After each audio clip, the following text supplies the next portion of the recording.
Hey, Emily, I'll give you more details once you get home, but for the time being, I've got a big announcement to make. What's up, Roy? Aren't you at work right now? Is everything okay? I've been appointed to work at corporate headquarters.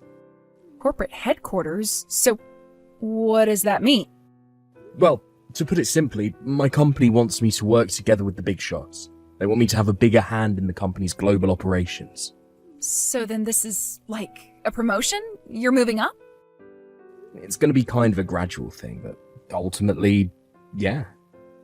My branch manager told me that he's never seen anyone get called up to corporate HQ as fast as this before. Isn't that something? Wow, that's great! So the next big step is to look for a new apartment and get ready to move, so a lot is going to need to get done in a limited time frame. I want to live in a high-rise apartment. Huh? You're going to be a big shot, right? All the big shots on TV shows live in high-rise apartments. Oh, it's going to be so great. I can't wait to gaze out of the windows at all the little people walking below.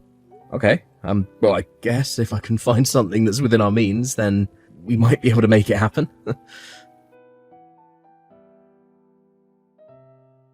Yo, Roy, how's it going? Whoa, is that you, Drew? It's been way too long, man. How have you been? Great, thanks. Sorry, I've gone kind of radio silent lately. How are things going for you and my sister? I'm doing fine. No complaints, man. It's great to hear from you. Glad to hear it. Now, I hate to jump right into business, but there was something I wanted to talk to you about. Do you have a minute to talk right now? Yeah, sure. What is it? Mom told me that you've been appointed to your company's corporate headquarters. Is that right? Oh, yeah. Actually, I just found out the other day. Wow. So you're on your way to the top, huh? Yeah, I guess so. It kind of feels weird saying that about myself, though. I'm not one for blowing my own horn, but I guess the execs were really pleased with my performance on a big project that just got completed a few weeks ago. So pleased, actually, that they want me to come to corporate HQ and lead the team for a brand new and adventurous project they planned. From the sound of things, I'll still be sticking around there on a long-term basis even after the project is completed. Man, to think my little brother-in-law is now a high-powered businessman. I don't know. It might be a bit early to break out that title for me.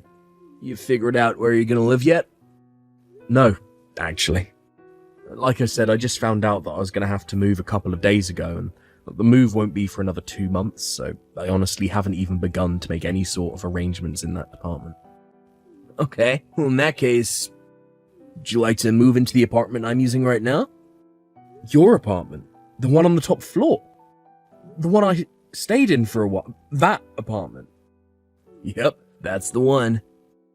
Are you sure you'd be okay with that?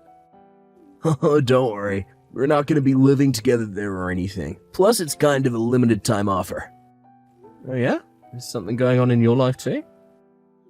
Well, this is really an incredible coincidence, but I just got transferred too. Wow, really? You too, Drew? Yeah, it's a complicated situation, but the guy who was going to be taking on the new position had to withdraw at the last minute due to some family circumstances. Ah, and so you drew the short straw and had to take over for him, right? Exactamundo. But man, I really, really like this apartment, and I still have some time left on the lease, so once I move out, it's just going to be collecting dust until my lease expires. I was thinking about what in the world I was going to do with it when Mom texted me and told me about your promotion. Wow, that is a crazy coincidence. I know this is all pretty short notice, and I'm really not concerned at all about the rent since I already paid that in advance anyway. So, if it would help you feel better about it, we can work out a financial arrangement that's not too much of a burden on you after things get settled down. It's close to the same business park your company's HQ is in, so it seems like a good fit for you. Man, that does sound nice. I'm super close to accepting your offer right here and now, but I think I should probably talk to my wife about it first before I make any big decisions. Really? You think she's gonna say anything other than yes? All that girl talks about is her dream of living in a fancy high-rise apartment. Yeah, trust me, I know. Right. I just hauled the last box up to the new apartment, but, Emily, I know you're excited about moving to the big city, and I've been pretty understanding about you going out on your own to enjoy yourself on the town, but you've been completely ignoring me since we got here.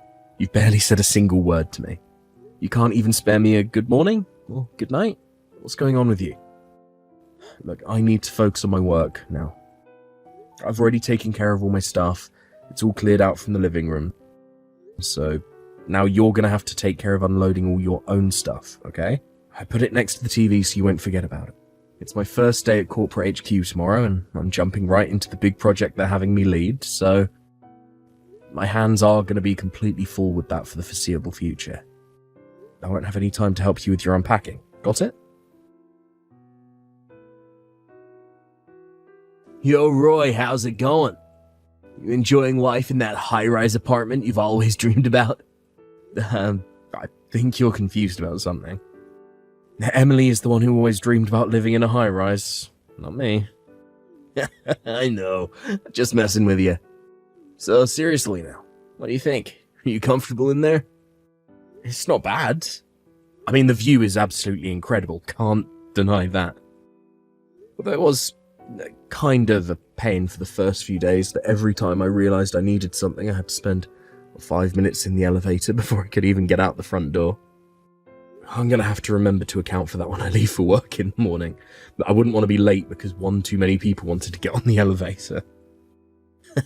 Dude, I know exactly what you're talking about. It takes forever to get to the ground floor.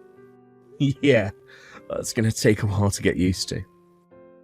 Other than that, I guess I'm just not used to the whole high-rise society yet. Some of the women around here are, well, they act like they're characters right out of one of Emily's terrible dramas. Let me guess, you met the illustrious Mrs. Carmichael, am I right? I bet she gave you the entire rundown on how her husband's the CEO of a trading firm and he ran into Jay-Z and Beyonce at a party a few years ago. Hey, she told me that same story about once a week. Yep, I've definitely heard that one a few times already. Yeah, it's only going to be for 6 months. I think I can handle living with the muckety mucks for that long. Good luck. You'll need it. Emily, I thought you'd be home late last night, but I just woke up and you're still not home. What's going on with you? You've been doing this a lot lately, and here we go, leaving me on red yet again. That doesn't hurt as much as when you straight up ignore me to my face, though. I really wish you would talk to me. I'm getting concerned about you. Yo, Roy, I just looked at my calendar. You've already been living there for 3 months, eh? Any problems? Things going smoothly for you guys? Thanks for being so concerned about me, Drew. There's no real problems with the apartment itself. I've been keeping a healthy amount of distance between the neighbours, so I'm still managing to be on friendly terms with everyone I pass in the hallway on my way to work in the morning. Glad to hear, but to be totally honest, I wasn't actually talking about the apartment. It's Emily, isn't it? She's got you worried, hasn't she? Look, I'm gonna be heading back that way this weekend for work. You wanna meet up? We can talk about it. She's my sister. I might be able to help you out. Maybe that would be for the best. I've been doing nothing but bottling it up inside and hoping things change for a while now. And, well, nothing has changed. What time can you be here?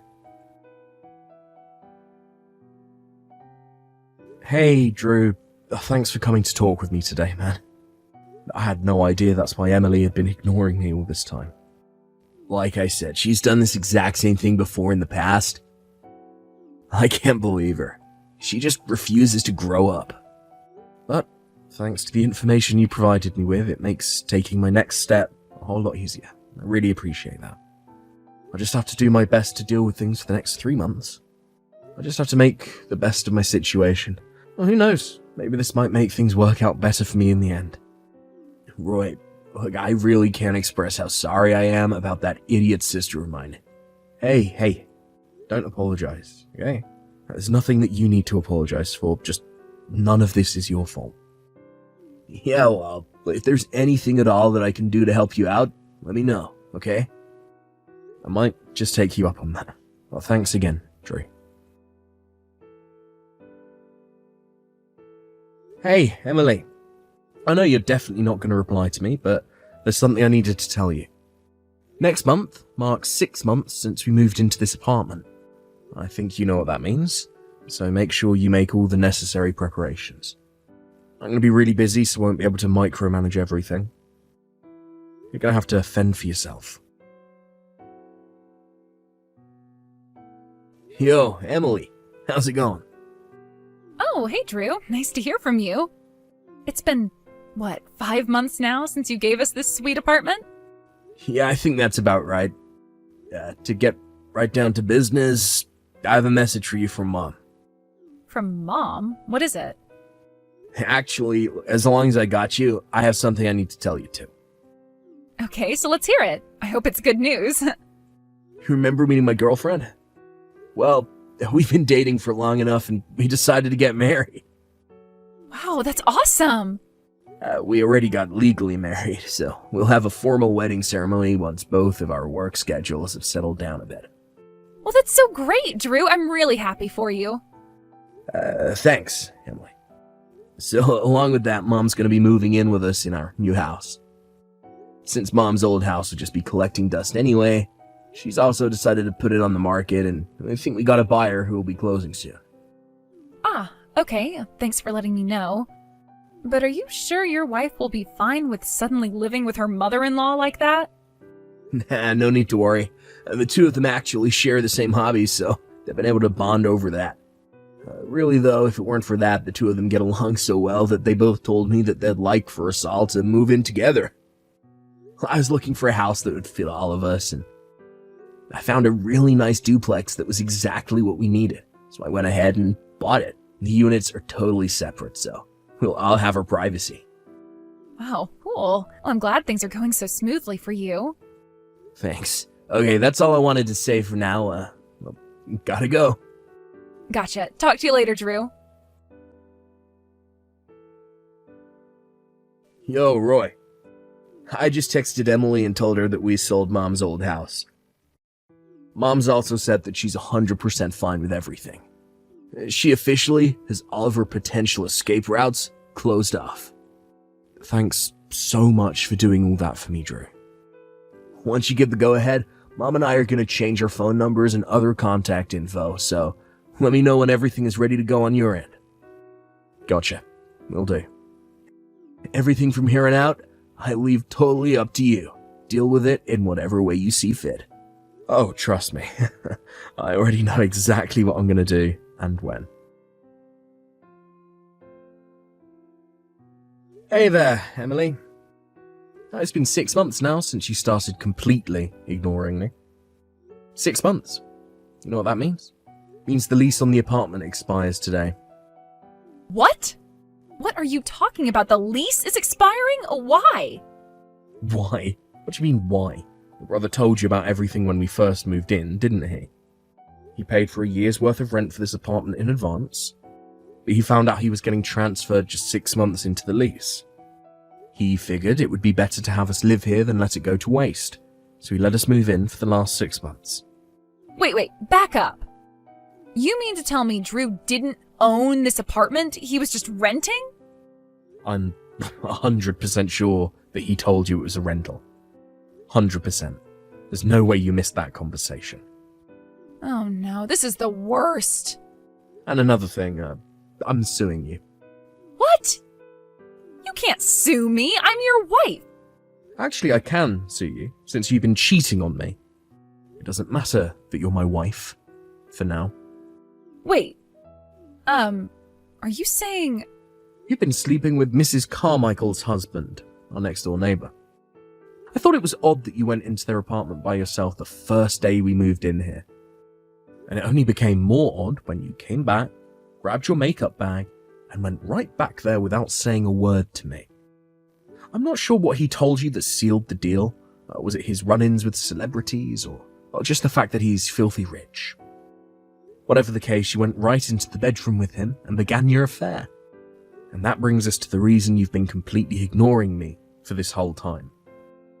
I understand that back in your college days you had a boyfriend that you wanted to break up with. Couldn't bring yourself to dump him directly, so you decided to ignore him? Like you've been doing to me. And eventually the poor guy broke up with you himself. I suppose you thought that since it worked so flawlessly last time, you could get me to divorce you in the same way. Hey, how do you know about that? I hired a private detective. You did? That, and also Mr. Carmichael admitted the whole thing. Oh no. Yes, sadly it's true. It would seem the not-so-happy couple has entered divorce mediation. Wait a minute, that means... Once you and I get divorced, then I can go get married to Mr. Carmichael for real! I can be his next wife! You'll have to ask him about that. Yes! Awesome! Great, I'm sold. Let's get divorced as soon as possible. I left the divorce papers on the living room table. Go ahead and sign them whenever you can. You got them put together already? Yeah, I told you. We have to move out of that apartment today. Oh, yeah, you did say that. From the sound of things, you are completely unprepared to move out. Am I right? Yeah? I figured as much. I went ahead and booked a monthly room for you to live in for the next month, so you'll need to move in by noon today. The key and address are in an envelope beneath the divorce papers. Hey, give me a break, though. This is all too sudden. Not my problem. I'm moving out. Goodbye. Hey! You can't just leave me like this! Oh, well, whatever. Screw you. I'll just go next door to my darling Mr. Carmichael's room. First things first, though, I'm gonna submit these papers to the courthouse. Then I'll tell Mr. Carmichael the great news.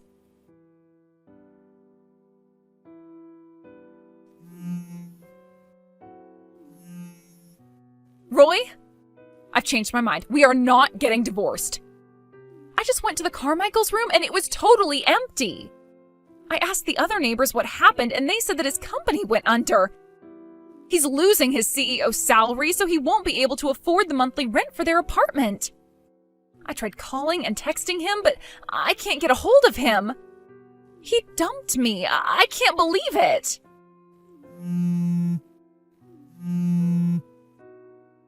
Roy, answer me right now. Roy, please. Oh, why did I have to go and submit those divorce papers? After that last text, Emily immediately called a moving company to get her stuff out, so she barely managed to finish moving before the apartment building's deadline. Which was lucky for her. If she had taken another 2 minutes, they'd have charged her another month's rent. I sent my lawyer to have a long, in-depth discussion about the future with her while she was living at the apartment I booked for her. By which I mean to say that I'm suing her for as much as I can possibly get.